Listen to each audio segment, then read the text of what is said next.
Are in the parking lot here of Notre Dame Academy, and we have been waiting for this news conference, told it's going to happen sometime soon with the Minnetonka Police Chief, although I do think the Minnetonka Police Chief is expected to address the shelter-in-place order, which has been in this area. When I arrived a little over an hour ago, probably an hour and a half ago now, there was a huge police presence here.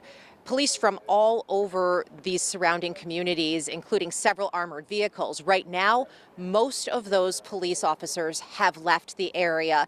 And what we can tell you is I've spoken to a neighbor who says she lives on Mayview, so a street right near there. She says early this morning she was in her house and she heard as many as 30 gunshots.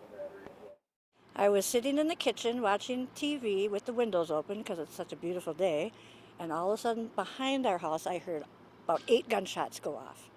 And I'm not used to hearing gunshots, and I wasn't quite sure. I thought it might have been a semi on 494 that blew a tire, because that happens.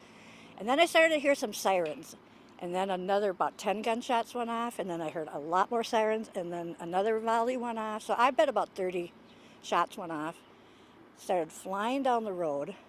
And then I walked up to the end of my road, and they told me to get back home and lock my doors. So I did.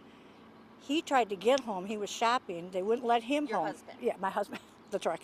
And they escorted him down to get me and the dog and get up here and evacuate. And I don't know when we can go home. A couple hours, they said.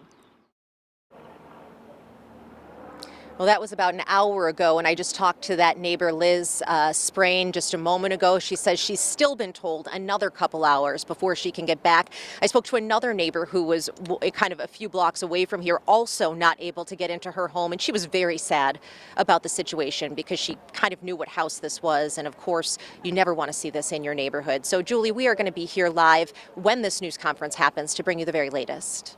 All right, we appreciate it. Thanks so much, Lauren. Obviously a developing story. We are watching it. We're going to stay here in the studio and on the scene.